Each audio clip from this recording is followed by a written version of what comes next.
एक समय की बात है। एक छोटा सा गांव था, हरे भरे खेतों और सुंदर घरों से घिरा हुआ। गांव में एक प्राचीन सूर्य मंदिर था और गांव की गलियों में लोग, पेड़, गाय और कुत्ते दिखाई दे रहे थे। उस गांव में योहन नाम का एक 10 साल का लड़का रहता था और वह अपने गांव के सुंदर खेतों और घरों के बीच खेलता था। योहन बहुत जिज्ञासु और साहसी था। वह नई जगहों की खोज करना पसंद करता था।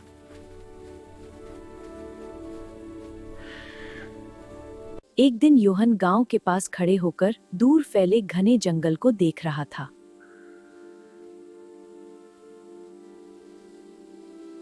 गांव वाले कहते थे कि उस जंगल में कई रहस्य छुपे हुए हैं। योहन का मन भी जंगल की खोज में जाने को कर रहा था।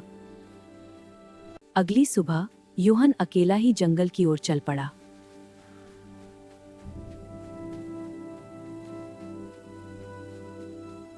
जंगल बहुत घना और शांत था। ऊंचे ऊंचे पेड़, अजीब आवाजें और सूरज की किरणें जंगल को रहस्यमय बना रही थी। जंगल में चलते हुए योहन को अचानक एक पुराना टूटा हुआ मंदिर दिखाई दिया।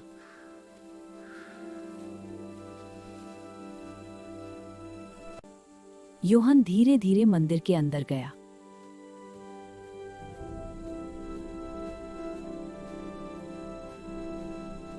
वहां एक बूढ़ा साधु ध्यान में बैठा हुआ था।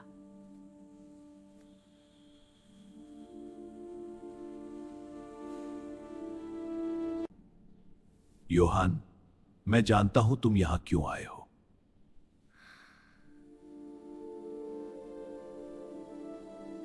योहन, यह पत्थर बहुत शक्तिशाली है।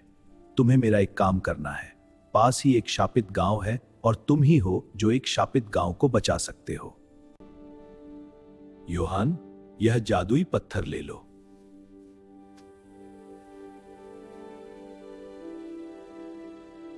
साधु जी, धन्यवाद। योहन ने पत्थर अपने हाथ में लिया और साधु को धन्यवाद कहा।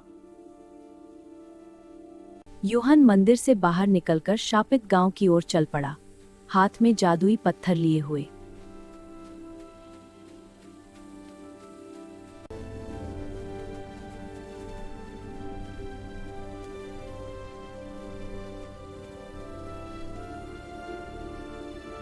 जंगल के दूसरे हिस्से में एक शापित गांव था।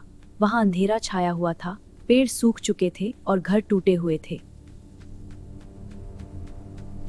योहन गांव की ओर बढ़ता हुआ दिखा। उसके हाथ में जादुई पत्थर था और गांव के लोग समान रूप से खड़े थे। योहन गांव में पहुंच गया।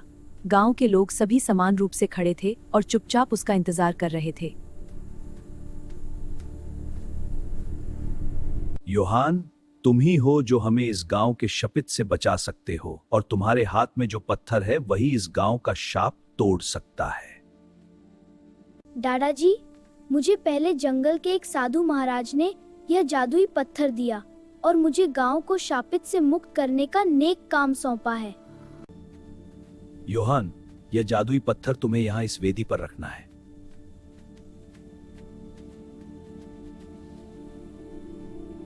योहन ने साहस करके वह जादुई पत्थर वेदी पर रख दिया।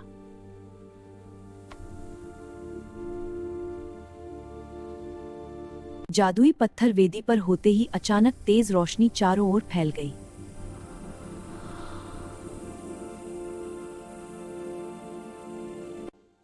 काले बादल गायब हो गए, सूखे पेड़ फिर से हरे हो गए और टूटे हुए घर ठीक हो गए। गांव के लोग बहुत खुश हुए और योहन का धन्यवाद किया। योहन मुस्कुराया क्योंकि उसने पूरे गांव को बचा लिया था। उस दिन के बाद से योहन को सब बहादुर नायक कहने लगे और जादुई पत्थर की कहानी हमेशा के लिए मशहूर हो गई। सच्चाई और नेक इरादे हमेशा जीतते हैं। साथ ही साहस दिखाने से हम मुश्किल काम भी कर सकते हैं।